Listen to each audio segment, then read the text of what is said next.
ఉత్తరం ఇచ్చును గాక. యాకోబు దేవుని నామమును నిన్ను ఉద్ధరించును గాక. పరిశుద్ధ స్థలములో నుండి ఆయన నీకు సహాయం చేయును గాక. సియోనులో నుండి నిన్ను ఆదుకొనును గాక.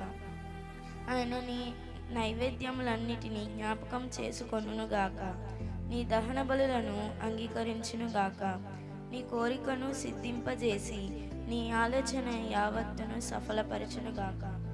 యెహోవా నీ రక్షణను బట్టి మేము జయోత్సాహము చేయుచున్నాము. మా దేవుని నామమును బట్టి మా ధ్వజము ఎత్తుచున్నాను. నీ ప్రార్థనలన్నీ యెహోవా సఫలపరచును గాక. యెహోవా తన అభిషక్తుని రక్షించునని నాకిప్పుడు తెలియను. రక్షణార్థమైన తన దక్షిణ హస్తబలము చూపును. తన పరిశుద్ధ కాశంలో నుండి అతనికి ఉత్తరం ఇచ్చును. కొందరు రథములన్నీ బట్టి కొందరు గుర్రములను బట్టి అతిశయపడుదురు. మనమైతే మన దేవుడైన యెహోవా నామమును బట్టి అతిశయపడదుము. వారు కృంగి నేల మీద పడి ఉన్నారు. మనము లేచి చక్కగా నిలుచుచున్నాము. యెహోవా రక్షించును. మేము మొరపెట్టినప్పుడు రాజు మాకు ఉత్తరం ఇచ్చును గాక. ఆమేన్.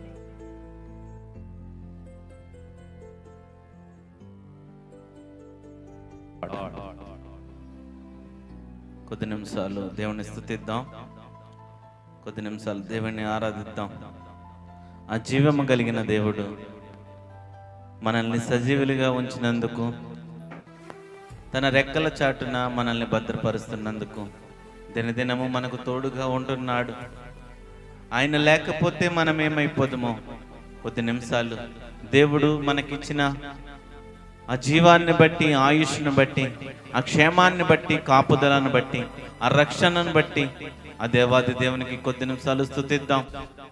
అనేక మంది నశించిపోతున్న ఆత్మల కోసం, అనేక మంది చనిపోతున్న, నరకంలోకి వెళ్ళిపోతున్న ఆ జనములను రక్షించడానికి మనమేమీ చేయలేకపోతున్నాం.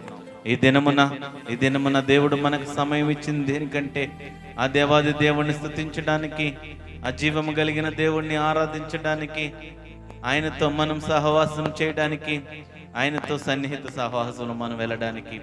మౌనంగా ఉండొద్దు, మౌనంగా ఉండొద్దు.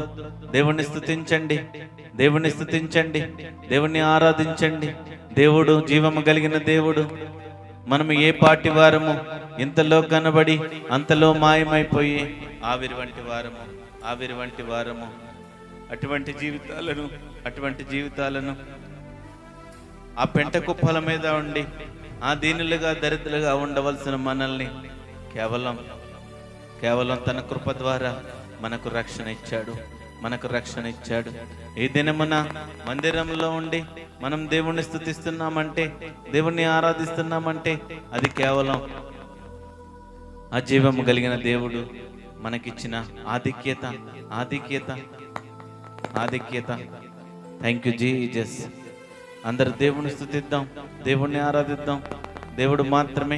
దేవుడు మాత్రమే మన జీవితాల్లో మేలులు చేసే దేవుడు. అద్భుతాలు, ఆశ్చర్య కార్యాలు అనేక మందికి ఆశీర్వాదకరంగా చేయగలిగిన దేవుడు. ఆ జీవము కలిగిన దేవుని స్తుతిద్దాం. ఈ దినములలో దేవునికి సమయాన్ని ఇవ్వలేకపోతున్నారు. మీ హృదయాల్లో ఆయనకి చోటు ఇవ్వలేకపోతున్నారు. మీ హృదయాల్లో ఆయనపై నమ్మకం లేదు, విశ్వాసం లేదు. మీకు ఎప్పుడైతే నమ్మకం, విశ్వాసం ఉంటుందో మీ జీవితంలో దేవుడేదో చేయాలని, ఆయన ఒక నూతన క్రియ చేయాలని ఆలోచన చేస్తున్నాడు. మీరు విశ్వసించట్లేదు, దేవుని పైన నమ్మకం లేదు కనుక మన జీవితంలో ఏమీ చేయట్లేదు. కానీ ఆ దేవాది దేవుడు ఏం చెప్తున్నాడంటే, నేను వాగ్దానం ఇచ్చిన దేవుడను, నీకు మాట ఇచ్చిన దేవుడను, నీకు వాగ్దానం ఇచ్చిన దేవుడను.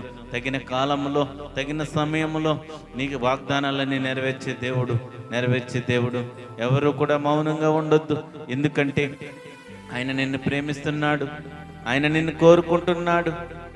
తన చిత్తం నెరవేర్చే బిడ్డగానే ఉండాలని, తన చిత్తం నెరవేర్చి అనేక మందికి ఆశీర్వాదకరంగా, దీవెనకరంగా నువ్వు ఉండాలని ఆ దేవుడు కోరుకుంటున్నాడు.